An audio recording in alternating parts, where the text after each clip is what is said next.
Hello and welcome to the Minimum Competence episode for Monday, June 8th, 2026. I'm your host for today, Andrew Leahy, an assistant teaching professor of law at Drexel Klein School of Law.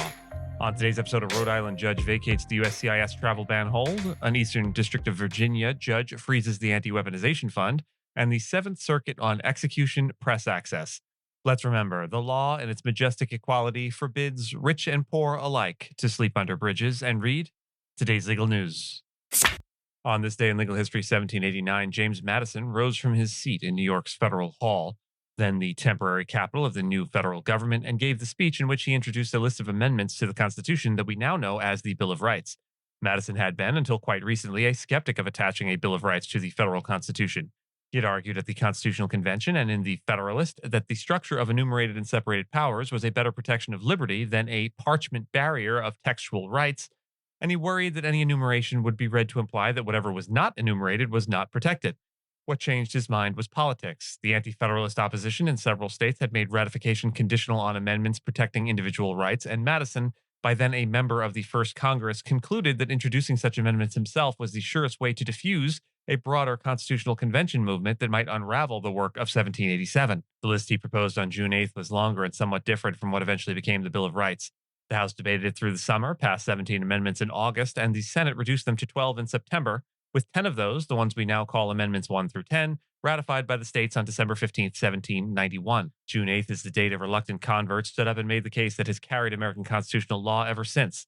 The proposition that the government's structural restraint is necessary but not sufficient, and that the rights of speech, conscience, due process, and the rest deserve to be written down where everyone can read them.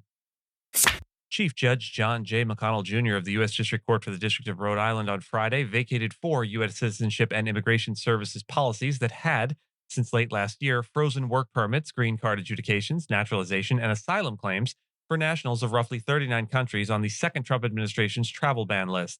The case, Dorcas International Institute of Rhode Island v. USCIS, was brought by a coalition of immigrant service organizations and labor unions. Judge McConnell held that all 4 policies, a benefits hold freezing affirmative benefits for travel ban country nationals, a global asylum hold halting asylum processing across the board regardless of country of origin, a comprehensive re-review policy requiring USCIS to re-examine previously approved benefits, and a separate adjudicator instruction policy treating travel ban country origin as a negative factor, are unlawful under the Administrative Procedure Act.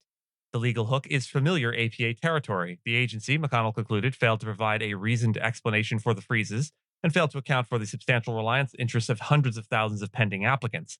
What makes this ruling stand out is the remedy. Other district courts that had blocked these policies in the last 6 months issued preliminary injunctions limited to named plaintiffs. McConnell vacated the policies themselves, which under standard APA practice means they cease to operate nationwide. That puts USCIS in the position of either rescinding the policies, going back to the drawing board with proper rulemaking, or appealing to the First Circuit and trying to get the vacator stayed. We can probably expect movement on all 3 fronts this week. U.S. District Judge Leonie Brinkema of the Eastern District of Virginia entered a temporary restraining order on Friday blocking the Trump administration's $1.8 billion anti-weaponization fund from dispersing any money while underlying lawsuits proceed. The fund, created by executive order earlier this year and funded out of a settlement the administration brokered in the Trump IRS litigation we covered in early June, was meant to compensate people the administration described as victims of the Biden Justice Department's weaponization of federal law enforcement, with the first contemplated payments going to defendants and witnesses from the January 6th prosecutions. Plaintiffs include former DOJ Attorney Andrew Floyd and other former federal prosecutors who argue, in essence, that the fund is an unauthorized expenditure of public money. Congress never appropriated it. The settlement that supposedly funds it is itself under judicial review for whether the United States was actually adverse to the president in his personal capacity, and the program's payout criteria are based on political characterizations of past prosecutions rather than any neutral standard. Judge Brinkema's order, narrowly drawn to, quote, ensure that no funds are irreversibly dispersed, set a June 12th hearing on whether the freeze should be extended into a preliminary injunction. By the end of last week, the situation had escalated further. On June 5th, the Justice Department told 2 federal judges in writing that it would stop work on the fund altogether and that the lawsuits challenging it are now moot. That representation will be tested at this Friday's hearing because the plaintiffs are not satisfied with the unilateral DOJ promise and want a binding court order before they go away. Watch for what Brinkema does with that disagreement on Friday. A divided Seventh Circuit panel on Friday upheld Indiana's law restricting who may attend an execution at the Indiana State Prison, holding that the First Amendment does not give reporters a right to access to be present at the execution itself.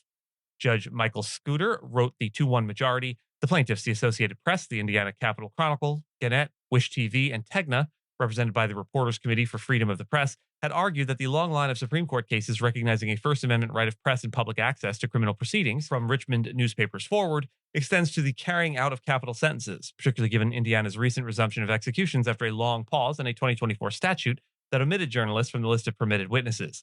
The panel disagreed. The majority emphasized that Indiana's witness list, the warden, execution staff, the prison physician, a chaplain, the prisoner's spiritual advisor, up to 8 family members of the victim, and up to 5 unspecified additional witnesses, leaves journalists free to interview those who did attend, report on every other aspect of the proceeding, and comment on the state's choice to impose or carry out the sentence, and that there is no constitutional difference between watching the execution and reporting on it secondhand.